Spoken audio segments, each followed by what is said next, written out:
What's going on, everyone? Jeremy here from The Quartering, and some interesting new updates from Shane Gillis and the reaction to his Saturday Night Live stand-up, including people coming out and essentially defending him, joking about Downs, prominent members of the Downs community, apparently, as well as some new spicy bits of information that he talked about, including parts of his monologue that he did not say during rehearsal, but did say while live. And I want to just, so if you remember basically the kind of the initial blowback, was essentially that Shane Gillis bombed. Shane Gillis bombs on SNL. Oh, it was the worst. It was so bad. It was cringy. No one liked it. Now, I happen to think, and I've said before, I thought his monologue was middling. I don't think it was terrible. He was very nervous, you could tell, and he also seemed to kind of act like he was bombing, but if he didn't do that, probably people wouldn't even have said that or noticed it. And ultimately, there were a lot of laughs there. It was Shane Gillis being Shane Gillis. You kind of knew that the SNL audience in general wasn't going to be used to somebody who would go up there and drop the R word, as they say, or make gay jokes, which he did both. That was the first reveal. He went on Legion of Skanks, which is a very popular podcast show, and revealed that he didn't actually say certain things during rehearsal, which is smart. But apparently, SNL told him just do whatever he wants. It doesn't matter, be you, apparently. And so he didn't drop the R word, and he didn't say gay, I believe, during his opening monologue. He saved it. I'm sorry, during rehearsal, he saved it for live TV, which was great. He also alluded to not saying the F word was perhaps the most difficult part of it all. But a lot of the fake outrage, not just by the kind of corporate media, came from people also on Twitter who were just so offended that he dared to make a joke about Down syndrome. Now, obviously, everybody knows this is a part of Shane's act. It's been for a long time. It sounds like his family does some good things for that community of people. And TMZ went and interviewed perhaps the most famous person with Down syndrome, the star of Life Goes On. And he came out. Now, obviously, I'm sure he's not speaking for all Down syndrome people, but this is such a perfect example.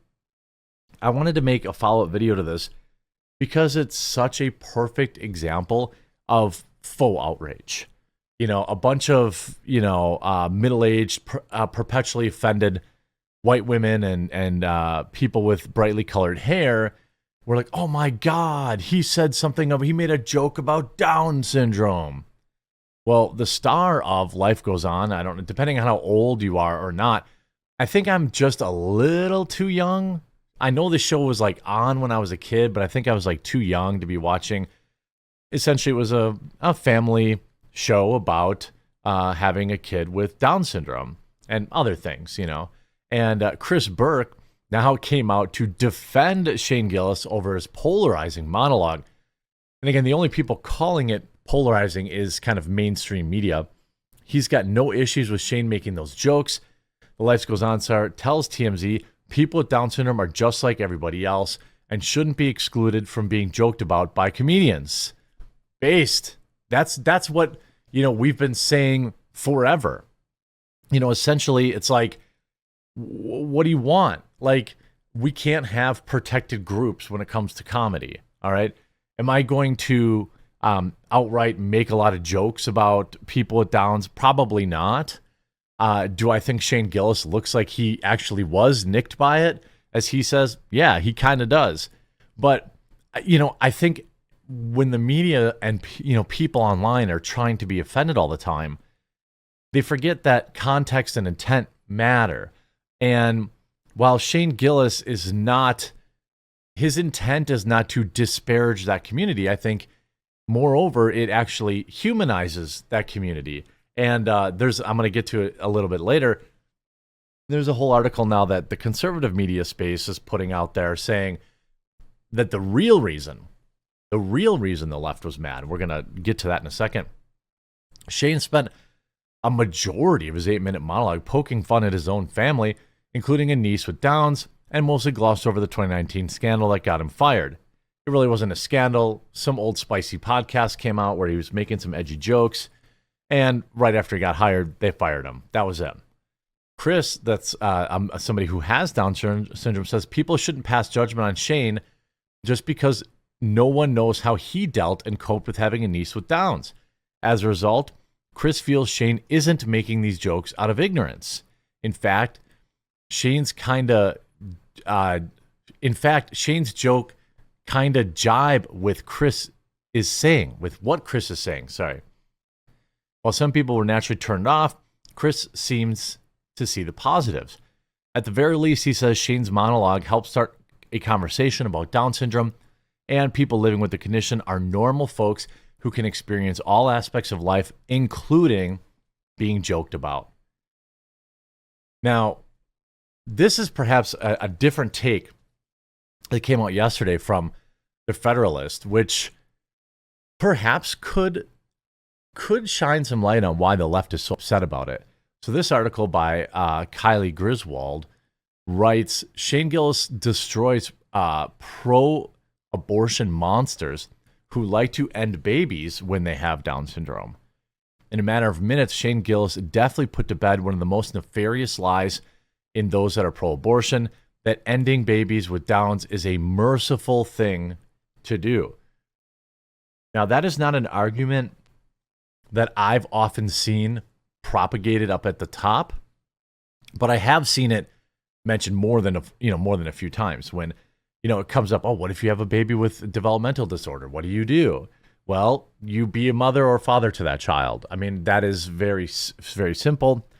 I think that many people, not everybody has had like direct family members probably who have had some sort of developmental ailments when they were born. I have a cousin, who has dealt with just about the entire gambit of issues.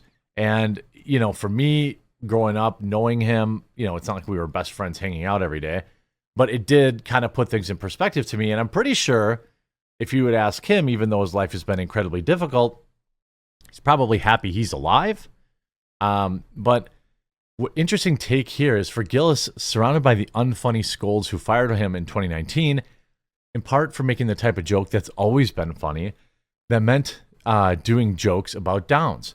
His Down syndrome bits are crowd pleasers, which is provably why they've become his go-to shticks.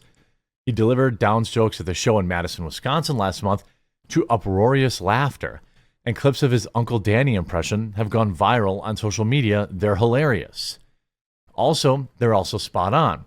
Sorry, not just because they're so comedically accurate, but because Gillis conveys implicitly and explicitly the undeniable truth about those that would support ridding these people a chance to live, is that that they believe some sort of anomalies are less worthy of life.